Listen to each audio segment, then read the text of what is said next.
Okay guys, in this video clip we're going to talk about chapter 18, introduce it, get ourselves into some stuff with equilibrium and reaction rates. Alright, so before we can go too much further into this concept, we need to talk about what actually happens at the molecular level when chemistry happens. So we got to think about collisions. Okay, so first thing that happens is, for a chemical reaction to occur, two particles have to collide with each other.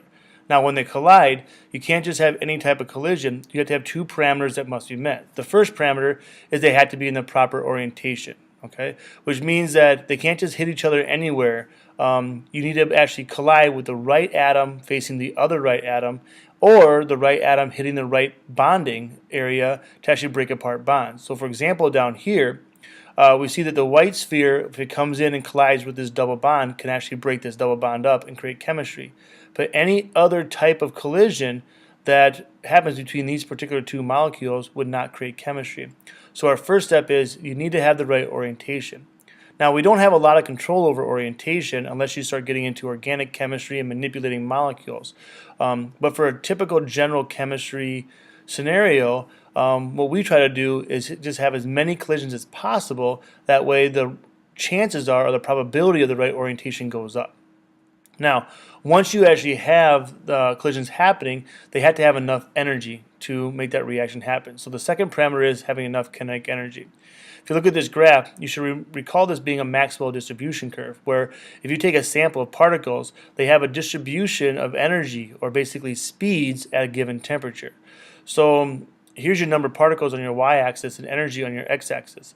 So if there's a point at which you have enough energy to react, it would be this green line. Okay, we call this green line the activation energy, or the point at which there's enough energy to actually activate the reaction.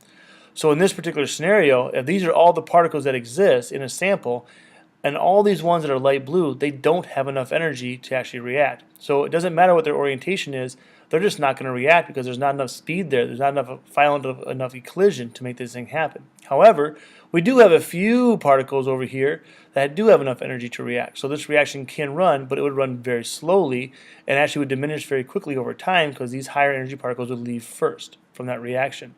Now, part of the job as chemists is find a way to make this graph either shift to the right so we get past this line, or maybe take this line and move the line to the left so it takes less energy to make these things happen, okay? And that's some things that we're going to talk about in the upcoming slides, okay? But all of this comes back to collisions. Without collisions in the right orientation and with enough energy, you can't get chemistry to happen, okay? So the first step of this process, looking at energy in particular, is what is this magical amount of energy we need to get the reaction to run, okay? We call that activation energy, okay? It's our minimum amount of energy required for the particles to react, okay? All chemical reactions, I'll say that again, all chemical reactions need energy to start them because it takes energy to break those bonds that are there currently, okay? So every reaction, whether it's endothermic, exothermic, spontaneous, non-spontaneous, it does not matter. All reactions require energy input, which we call activation energy, to start them. So if you imagine you have reactants here, and they actually increase in energy, or they get some energy, they get through the activation energy, which is the EA, energy of activation. So here's your energy y-axis. Once they get to high enough where they're on the top of this peak, then they become what we call the activated complex, which this isn't a transition state. This is where the bonds are being broken. This is where there's enough energy there to start to split things apart. The collisions are actually creating new bonds, breaking things apart, and if things are favorable, then they'll fall down the backside of the hump and create a new compound. Now, that hump may fall all the way down to here and make products, which then we'd have exothermic, or they may only fall part of the way down and be above the dotted line, which then you'd have an endothermic scenario, okay? So it doesn't matter which way they go, they just need to get up over the hump to make this happen. Now you'll notice on this graph we have two different lines. We have a blue line and a red line, okay? A lot of reactions can run uncatalyzed, which means they just happen on their own. However, some reactions don't work very well uncatalyzed, so you need to find a way to speed them up. So when you catalyze a reaction, what happens is you actually are able to make that reaction happen faster. Now, one incorrect way of describing why this works is I'll sometimes hear a lot of students say that a catalyst lowers the activation energy. which is saying that this blue line gets scrunched down to where the red line is at. And that's not actually correct because the blue line never gets moved. Okay? If you have an uncatalyzed reaction, that blue line stays there and exists forever in that reaction. However, if you add a catalyst to it, you actually can find an alternative way for that reaction to run. Okay, so I kind of attribute this to like a mountain biking or like a hiking type of scenario where if you're climbing a mountain and you're in a big group of people and you say, okay, we want to get to our campsite, which is way down here, but first either we go over this mountain or we can take and go over this shorter mountain. Which way do you want to go? Well, the people who have less energy, who aren't as in shape, who aren't as fit, they'll take the easiest route. So the majority of people will take the easy way. However, just because this way is easier doesn't mean you won't find some people who won't want to take the harder way and take the harder route if they happen to have enough energy. And that's the same thing in chemistry, where particles with enough energy, they'll take this pathway just as quickly as they'll take this pathway if they have the energy. But if they don't, they had to go through the red route instead. Okay? So with catalyst, a better way of saying what a catalyst does, it speeds up a reaction by providing an alternative pathway or a different route that has less activation energy. Okay, so we shouldn't say it just lowers it. It's an alternative way of making it happen instead. Okay, so if we take this idea to talk about speed of a reaction and kind of what goes on there, we want to talk about rates. Okay, so rates is kind of a fancy word for speed or velocity or that kind of stuff. And we have some different factors that can play a role here. Particle size, temperature, concentration, pressure for gases only, and then of course catalysts. Now, in class, we do some demonstrations with all this kind of stuff with lycopodium and antacids and those kind of things. But we'll just talk about them in the video. So particle size, okay? So for every one of these scenarios, we're going to try to talk about what we would do to make it be faster, okay, or to increase the rate, okay, and then obviously the opposite would slow it down.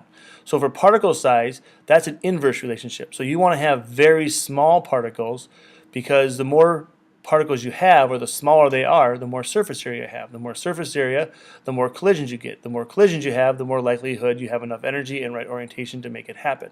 Okay, so to get a fast reaction, you want to crush things down into the smallest possible particles you possibly can.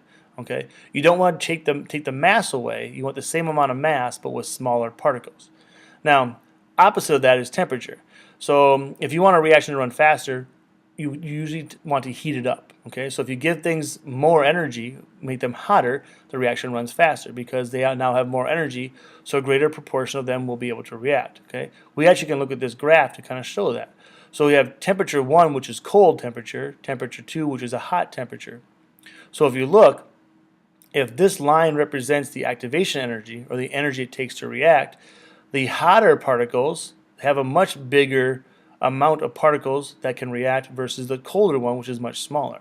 Okay, so the hotter you are, the more energy you have, the more likely that your collisions are going to have enough energy to properly react. And then we go to concentration. Okay, so to speed up a reaction, you want to have higher concentration. Okay, for the same reasons, the more concentrated you are, the more particles that are there. The more particles that are there, the more likelihood the collisions are going to be the right type of collisions. So again, we always go back to collisions in terms of what this thing affects. Now with pressure, because gases aren't in a solution and they actually are dependent on their size of their container, the more pressure you have, the more particles you can fit into a smaller space. So once again, more particles in a smaller space means more collisions means faster reaction. And of course the catalyst. Now we've already talked about a catalyst, but just kind of a quick reminder that catalyst provides a different pathway that allows that activation energy to not be necessarily be here, but maybe be a lower value that they can use instead. So by having a catalyst present, we have a different activation energy that's allowed, which then allows the reaction to run faster also. Okay? So these are your basically 5 different ways you can speed up a reaction. Now obviously, if you reverse those kind of things, big particles, cold temperature, dilute solutions, low pressure, no catalyst, that would slow the reactions down in opposite of there. Okay, so here are 3 videos of different reactions that run at a very specific speed, okay, which we call clock reactions.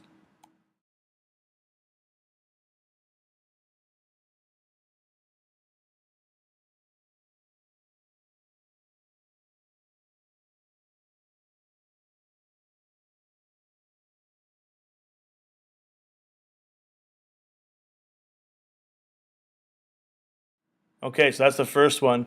What you saw there is basically iodine being produced with the presence of starch. And this one's kind of cool because if I change the concentration just slightly with these, I actually can get these to change the color very quickly, but in sequence. Okay, so the next video kind of shows that sequencing. Wait, yeah, it's done. Okay. You're rolling. 4, 3, 2, 1, go. Which one first? Left. Left. 3. Yeah. Oh, 5. Oh. This one.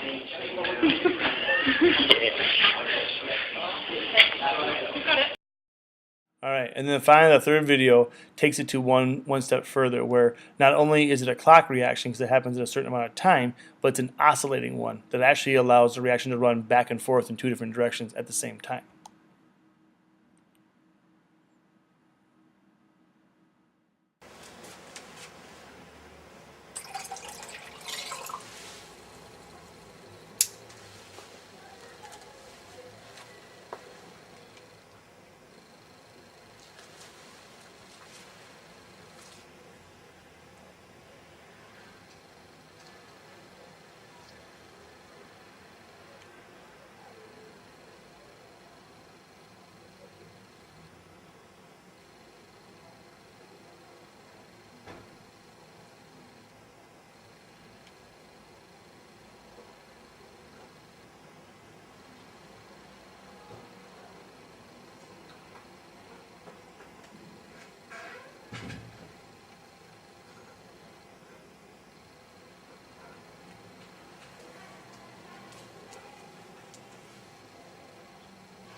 Now, eventually that reaction would settle on being a dark blue color, but it does oscillate back and forth. Okay, so that brings us to the kind of the next piece of this puzzle, where reactions run at a certain rate or a certain speed, but then also a lot of reactions are actually reversible, where we actually can have them run in two different directions at the same time.